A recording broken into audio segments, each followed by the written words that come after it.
Hello, my wonderful, beautiful friends, guys. Welcome back to our /PettyRevenge, where people get little wins on others and the stories are so satisfying. And in today's episode, the theme is weddings, guys, and Karens are getting destroyed. One OP teaches a thieving roommate a lesson she won't forget. Guys, I hope you enjoy the stories today. Don't shake your heads too hard. And as always, you can send or link your post to this email right here. Let's dive in. So before we begin, I just want to say that the rental situation in my city is horrific. So at the time, I decided to save a little money by moving into a 2-bedroom apartment with a friend of a friend. The situation begins to go south barely a month into our 1-year lease, with the new roommates, who we'll call Karen, starting out by just being a little nuts, and then progressing into stealing my things like clothes, money, cosmetics, and even underwear. And I don't mean borrow without asking, I mean disappear into her clutches, never to be seen again. Instead of taking the penalty for breaking my lease, I decide to wait out the rest of the year. I buy a lock for my bedroom door, and I move most of my things into my bedroom, except for the sofa, TV, Blu-ray, etc., which stay in the living room. So here's the story. In the final days of our lease, we each begin to move out, and when I come home from work, I find Karen's things gone, along with my TV, my Blu-ray player, and everything else she had access to. Now, none of this was brand new stuff. Most of it was my parents' cast-offs or secondhand purchases, but there was no way I could afford to replace them. Also, I had no way to prove that these items were mine, as they were secondhand.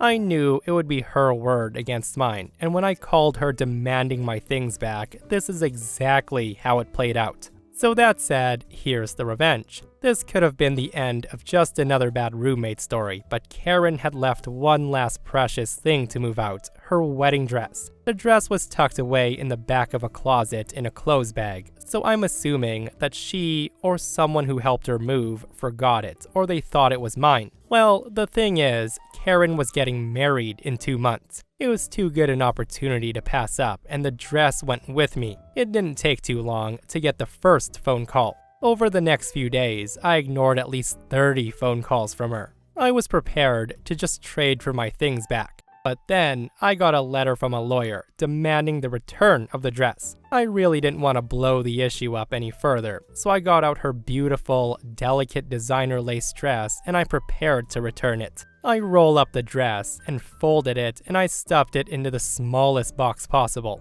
a little bigger than a shoebox. I could hear the fabric ripping as I crammed it in, but that's not it. I just so happened to have a friend that was headed to Europe, and was very happy to put the dress in her suitcase. When she arrived, I had my friend send the dress cash on delivery. I can only imagine the look on Karen's face as she finally got her dress days before her wedding, and then not only had to pay for delivery, but also needed to get it cleaned, pressed, and possibly repaired for her big day. I only wish I was there to see her face. Now that was a great revenge. Karen did say she wanted the dress back. She didn't say how or what condition she wanted it back in. And guys, a lot of people are saying that OP should have cut the dress up and then boxed it, or not even have sent it to Karen.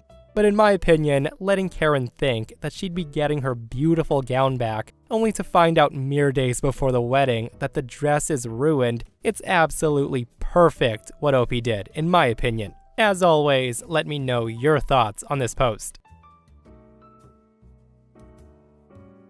So when my brother got married, his bride, now my sister-in-law, had very specific expectations. She wanted everyone in the family to wear their wedding colors, and we all did. Everyone made an effort to make her feel celebrated. The day before the wedding, she made some offhanded but clearly pointed remarks how our side of the family never takes anything seriously, and she wasn't expecting us to take this seriously either. The comments made their rounds and feelings were hurt before the wedding even began, but we still showed up, we looked great, and participated. Fast forward to getting the wedding photos and video. Not a single photo of our side of the family was posted, not one. In the entire 3-minute highlight reel, no faces from our family except a 3-second clip of my parents with the bride and groom. The rest of us, it's like we never existed. So I texted her cordially and I asked if she could send me the pictures with just our siblings, since none had been posted. She then responded that we never even took those pictures. And that's wild because I remember helping people adjust corsages for them. She then doubled down on the gaslighting. I gave it 6 months and then asked again, and she suddenly had no idea what I was talking about. So I thought to myself, fine. And here's where the petty revenge comes in. I'm getting married in 8 days. I've been engaged for 6 months and been planning this moment since she tried to erase us. I hire a great photographer and videographer. What she doesn't know is the videographer has a secret mission to make it look like she's getting all the attention on my wedding day. He would track her and hover near her like she's the star of the show. She'll feel so seen. And then the final cut, she won't appear for even 1 second. Just like she made sure we didn't. And here's the thing, I didn't even invite her originally. Word must have gotten out because she corners me at a family dinner and she said, "Unfortunately, I have to work the day before and after your wedding, but I should still be able to make it." I was just so stunned that I said, "That's fine. The Airbnb's booked whether you're there or not." And to cope, I spelled her name wrong on the wedding invite on purpose. That was my first move. The video blackout will be my last. I'm not asking for advice. I'm not asking if it's too mean because it's not. It's exactly fair. What a brilliant petty revenge that was, and I literally thought OP was gonna go the other petty route where they would get the photographer to take unglamorous photos of her. You know the ones, eyes closed, weird facial expressions, all that stuff, but in my opinion, this is so much better. With that said though, I know sister-in-law was the a-hole in the situation for not posting any pictures of OP's family, but I feel the brother plays a part in it too. I mean, it's his wedding as well, and where was the brother in all of this is my question. And guys, if you enjoyed that post, this next one, OP gets back at their nasty brother-in-law in a huge way.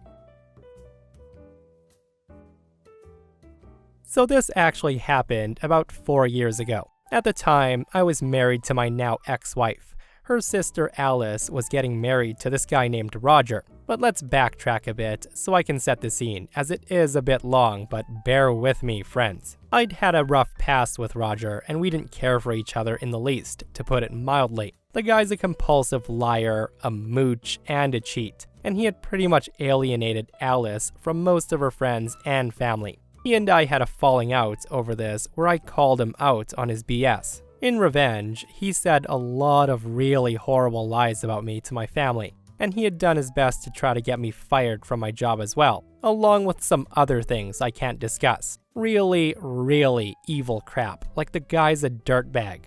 As a result, we had to pay a lawyer to send him a cease and desist letter, and we went no contact with either of them. I wouldn't even be in the same building with him for any reason, including birthdays, Christmases, etc. After a few years, I was still no contact with either of them, but I came under a lot of pressure from my in-laws to normalize things somewhat. You know, for the good of the family. Now, I got along great with my in-laws, and it was really important to them, so I gave it a shot. I would basically be at an event with them, but wouldn't socialize or engage with either of them. A few months later, they announced their engagement, and they began planning the wedding. My wife was to be maid of honor, and our kids, 6 and 4, would be flower girl and ring bearer. Now, I was absolutely not in the wedding party, and this you must understand, and I was perfectly okay with that. As the planning continues, I get word that Roger would like to buy me a suit. This was his way of making amends, so I wouldn't have to pack a suit of my own. Now, I had plenty of suits, so this was really an odd request. But the guy comes from money, and he said it was his way of trying to make amends for all the BS in the past. So I thought, whatever, fine, I'll go along. So I sent my measurements over, along with my son's, for the wedding planner. The wedding was also in a different state, so I wouldn't be able to see the suit until we picked it up a day before the wedding. This concerned me, along with his insistence that I wouldn't have to bring a suit, so I packed my own suit as well. It was a nice charcoal gray 2-piece with a white shirt and blue tie. We fly into the state, check into our hotel, and I head to the haberdasher to pick up the suits, along with my son and father-in-law. It turns out Roger hadn't bought us suits, but he had actually rented us some cream-colored tuxedos as his side of the wedding party. The guy was basically trying to dress us up like the groomsmen, despite not being in the wedding.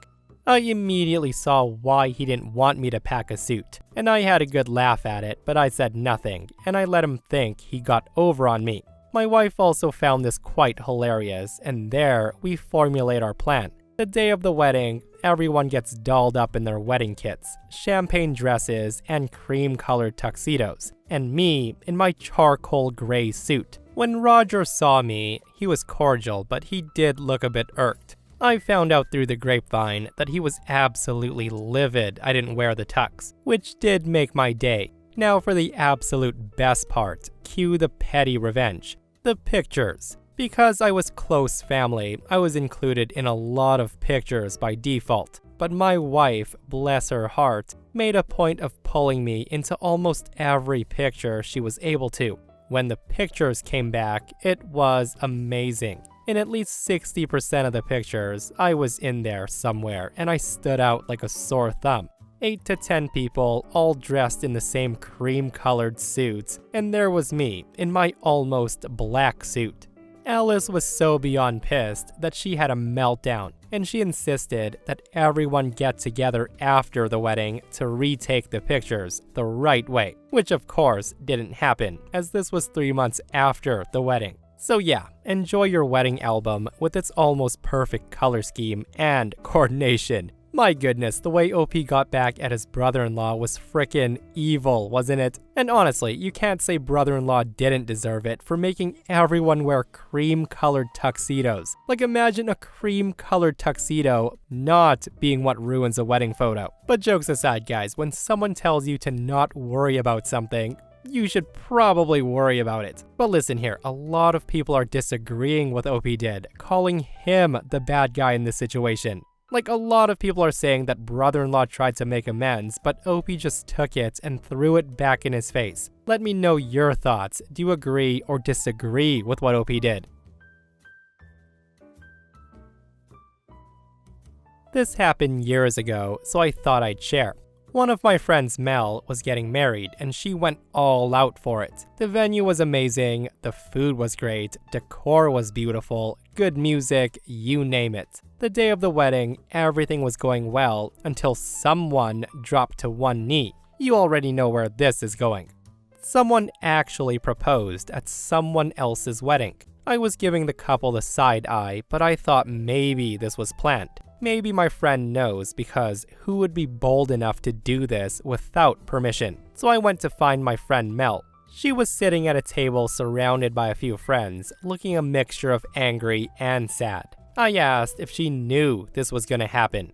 She just gave a small head shake and she said, well, there's nothing for me to do now, right? So that's when I decided that she doesn't have to do anything. I'll do it for her. I walk up to the happy couple, who at this point was surrounded by a few people congratulating them. The audacity. And to give credit to some people, a lot of the guests were looking awkward, bewildered, and they had the face of not interested to be involved in the drama. So not everyone lost their common sense, it seems. Back to the story. I walk up to her and I asked to see the ring. She was all smiley, holding out her hand, and I made a show of looking at it closely and then loudly said, well, at least the ring is decent. Immediately, the smile's gone. She looked shocked and she asked, what's that supposed to mean? Again, I loudly told her, girl, you got proposed to at someone's wedding, which he didn't plan or pay for. You're not even worth that much.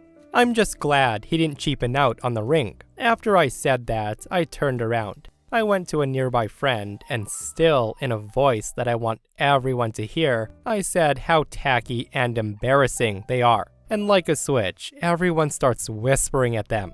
Some stuff that I heard includes who does that at someone's wedding, and the man can't even plan an event, he had to mooch off someone else. And if I was her, I wouldn't have said yes. The couple left really fast after that. Mel said she felt better at the end, so I don't feel guilty. As I'm not familiar with the couple, I heard this through a friend. Apparently, the day after, the girl non-stop complained how her proposal was ruined and she was traumatized by it. The next rumor I heard was the proposal was supposedly her idea, and the guy just went along with it. Now he's getting called pathetic and cheap. I have no sympathy for someone that stupid. So the moral here, people, is have some class and learn better manners. In my opinion, OP's a solid friend to have around, and what a hero she was. I'm also glad to hear that Mel ended up feeling better once OP called out that couple. Like, the worst thing somebody can do is propose at someone's wedding without permission. And that Karen is seriously lucky that Mel seemed chill and didn't go bridezilla on her. Because you know there's people out there that would have lost it, and Karen would have had to leave on a stretcher. Especially when finding out the proposal was her idea. Oh my goodness. And guys, if you enjoyed that story, listen to this one.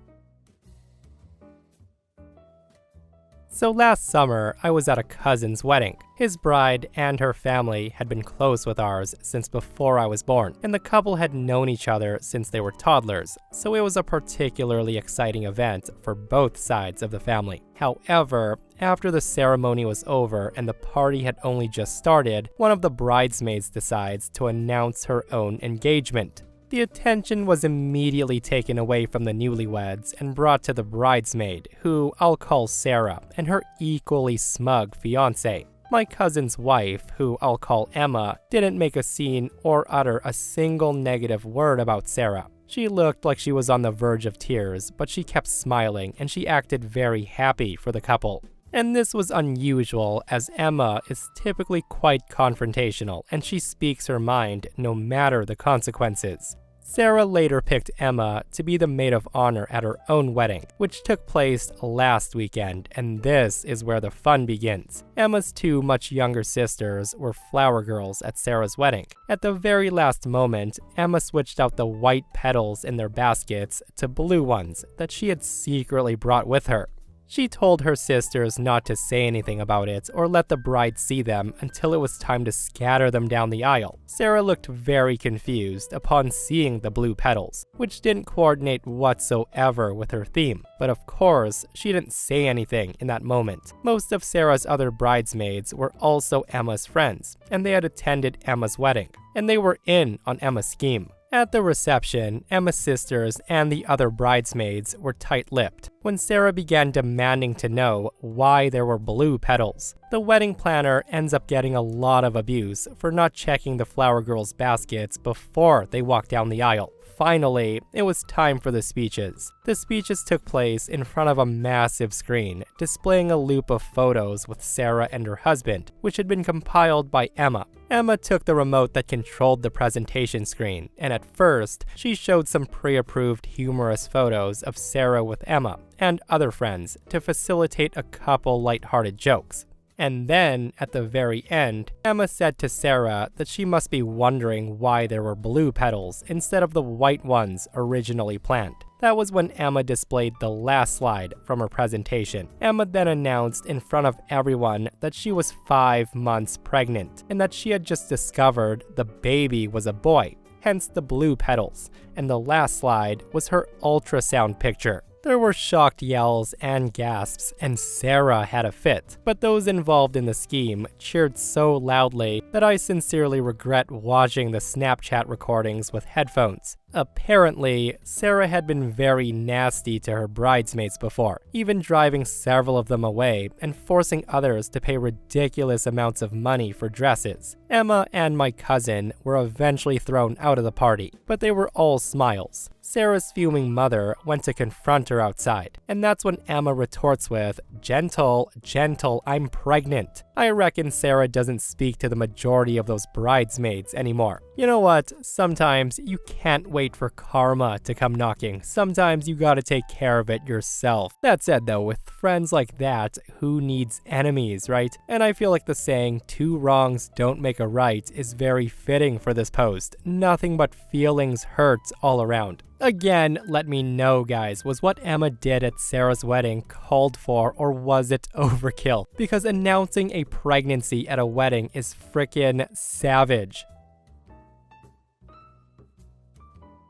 When my wife and I got married, my wife wanted us to get married in a church. I do have my opinions about that, but given that she wanted it and it would make her happy, that made me happy, so I gave no pushback on that whatsoever.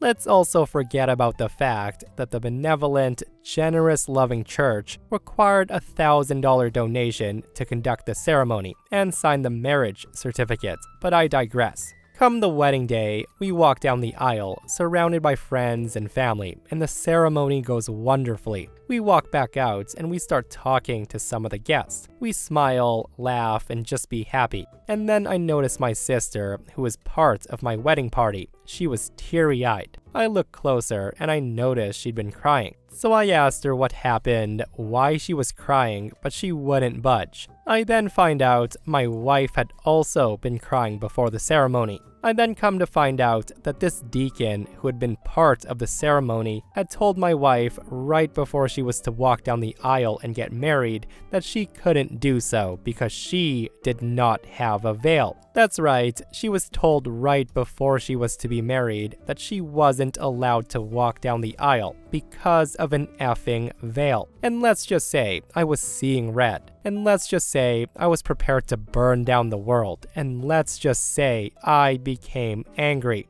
I knew that my sister's tears were something to do with that deacon as well, which made this 100 times worse. But I wasn't about to ruin my wife's wedding day by making a scene, and my friends encouraged me to deal with it later as well, so I temporarily let it go. The rest of the wedding day went phenomenally. Everyone had a blast, and we couldn't have been happier. But when we got back from the honeymoon, I took a trip to that church. I took 2 trips to that church. In fact, I took 3 trips to that church. Each time, I calmly, but with what I expect was the look of demonic anger on my face, went to their front office and complained and argued and fought with literally anyone who was there. I demanded to speak with whoever was in charge. Not the man upstairs, obviously. And I spoke to some head of the church board or some crap like that. I then demanded punishment for that deacon, for a face-to-face apology, for some kind of repercussion or retribution for bringing my wife and sister to tears on my wedding day. I'm a lawyer, so I've gotten very used to arguing and arguing and arguing. As much as I wanted to throttle the man that did this, I forced the civilized lens to take precedence and dealt with it that way. It's been months, and from what I've been told and from my own observations, he's been fired. I was also told that he had a reputation, whatever that meant. But I'm convinced that my poking and prodding and stabbing at the subject finally got that prick fired from his oh-so-self-righteous position. Now, I'm not sure if this counts as a petty revenge, but hey, it still felt good to tell this story. And I'm just glad I was able to get some vengeance. I hope you read it. When I was 13 years old, so 8 years ago, my dad remarried after divorcing my mom 4 years before. Before the divorce, his now wife had been his mistress. My mom is completely better off without him, and ignoring the fact that I wouldn't exist, I don't think she should have married him in the first place. Even if I think my parents weren't a good match, that's no excuse to cheat on your wife. So that said, this woman was effing vile in all sorts of ways. She constantly belittled me, and she made fun of the fact that I needed to take pills for my mental illness, despite being an effing pharmacist. And she was generally awful to me and my siblings. The woman was a decade younger than my dad, and she was reasonably hot. So he didn't give a crap how she treated us. The one time he actually listened to us about her was when they were thinking about having a baby, and my brother said that he'd ask our mom to sue for full custody of us if he did. So anyways, they get married. I was a bridesmaid because that bitch had no real friends. The other 2 bridesmaids were her sister and my sister. My brother was the best man because she didn't like my dad's best friend. It was a wedding and everything went normally. But at the beginning of reception, before the first dance, we were taking pictures in front of a chocolate fountain, looking like a happy family we never were and we'd never be. I'm on the autism spectrum and I have trouble maintaining eye contact. This extends to looking at a camera. So when we had to retake a photo because I wasn't looking, she leans down and she whispers something nasty to me. I'm not gonna repeat it, but it involved the R word and I don't like saying it. Anyways, I kind of snapped and I decided that she was gonna pay for this. No one noticed, or at least no one called me out, when I started slowly moving the chocolate fountain towards the edge of the table. When it got to the edge, it makes contact with the back of that pure white wedding dress and it slowly drips down. By the time she notices, the damage has been done. But for all anyone else knows, this was an accident. She had no spare dress and that stain's not coming out. So the first dance, cutting the cake, speeches, everything, this woman has what looks like a crap stain on the back of her dress. It was a small revenge, but it was so worth it. What's supposed to be the happiest day of this stupid woman's life, and she's gonna remember that stain every single time she thinks about it. They never did get the stain out, and no one knew it was me, until now, I guess. So if you ever read this, Susie, you are an absolute C-word, and you deserved that chocolate stain. Okay, listen, if I had a nasty stepmom like that, I can't say I wouldn't do the same, right? Especially after she whispered whatever she did into OP's ear. Like, any person who can put down a little kid deserves that and so much more. Like, it's the very least I would do. And that, my friends, brings us to another end of our /PettyRevenge. Guys, I hope you enjoyed today's stories. If you did, hit that thumbs up. And if you're not subscribed, consider subscribing so you don't miss these crazy stories. And if you missed the last episode on the channel, it's in our /I don't work here lady, where Karens are causing trouble in stores yet again, and Opie tells a story about the time a Karen started slapping him out of nowhere. It's such a wild episode, so go check it out if you haven't, and myself and Stevie Boy will see you guys in the next one. We love you.